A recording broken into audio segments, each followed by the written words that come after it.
theme of this week. We are going to read a story, and then after our story, I'm going to ask you some questions to think about, and I'll get you to tell me what you're thinking.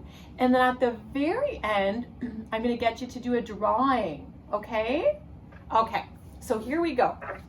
So this is called One Snowy Night, and this is a touch and feel. So every time we see the hedgehog's hat, it's all velvety. It's really nice to touch.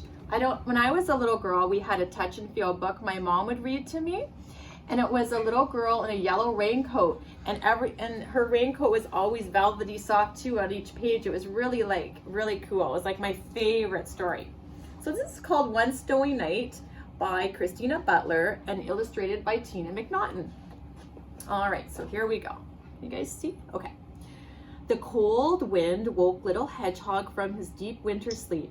It blew his blanket of leaves high into the air, and he shivered in the snow. He tried to sleep again, but it was too cold. Suddenly, something fell from the sky. What do you think might fall from the sky? What could fall from the sky? Lily? Snow. Snow. Good prediction. Let's see. Thud. It landed right in front of his nose. It was a present, and it had his name on it. Little Hedgehog opened the present as fast as he could.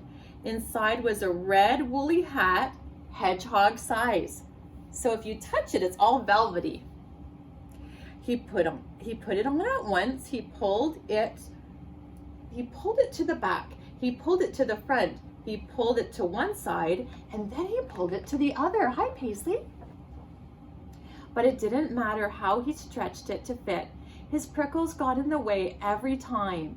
By now the hat was much too big for a little hedgehog. He took it off and stared at it until at last he had an idea. What do you think his idea might be? Can you raise your hand, Lily?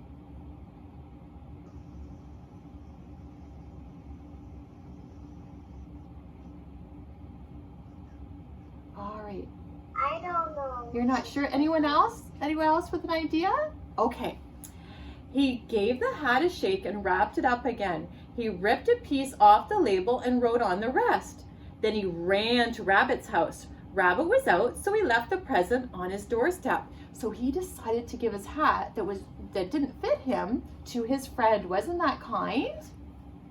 All right, next page. It was snowing hard as little Hedgehog tried to find his way back home. The snowflakes flew all around, and he wasn't sure which way to go. Oh dear, he said as he wandered around. I shouldn't have come out in this weather, but I know Rabbit will be happy to have a nice woolly hat to wear. It was really nice that he thought of his friend. All right, this is a brand new story, so some of the pages are sticking together, girls and boys.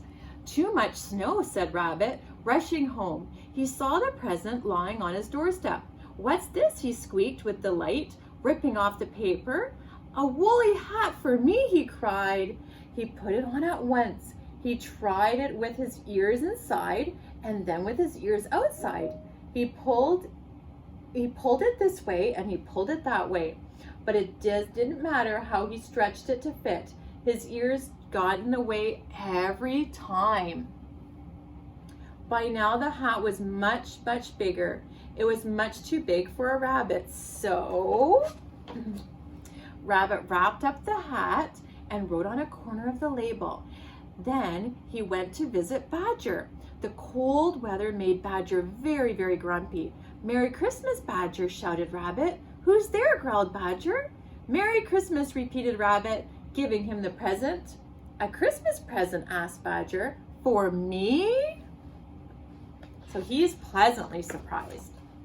Badger put the hat on. He pulled it down over his ears. How about that? He said, looking in the mirror. Very nice, said Rabbit. What did you say? Said Badger. Very nice, yelled Rabbit, hopping off. Don't you like it? Asked Badger, turning around. But Rabbit had gone. Badger took the hat off. I can't use this hat, he said.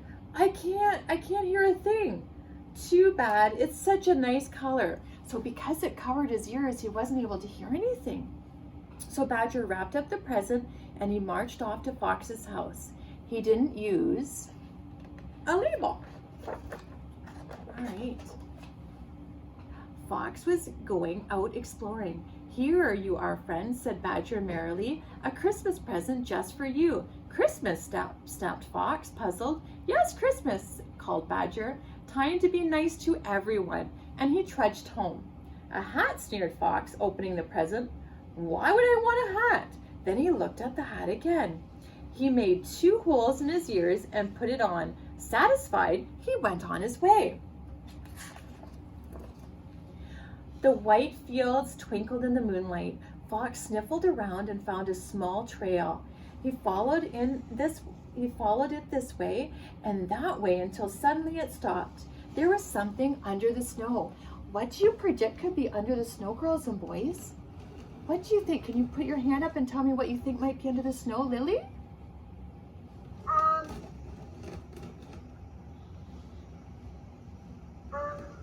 hat.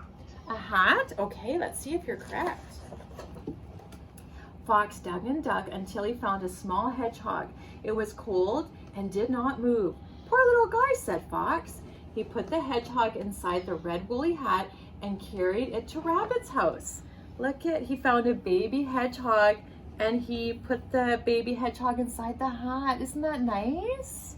That's so cute. Rabbit and Badger were having supper. Look what I found in the snow, cried Fox, bursting in. They all looked into the hat. A hedgehog, asked Badger. What's a hedgehog doing out at Christmas time? He should be fast asleep. It's my friend, little hedgehog, cried Rabbit. He must have gotten lost, going home in the snow. Little hedgehog opened his eyes. Hello, he said sleepily. Oh, this is such a lovely warm blanket. Look how cute he looks. That's so sweet. The friends all looked at each other. Rabbit grinned and Fox scratched his head. Said Badger.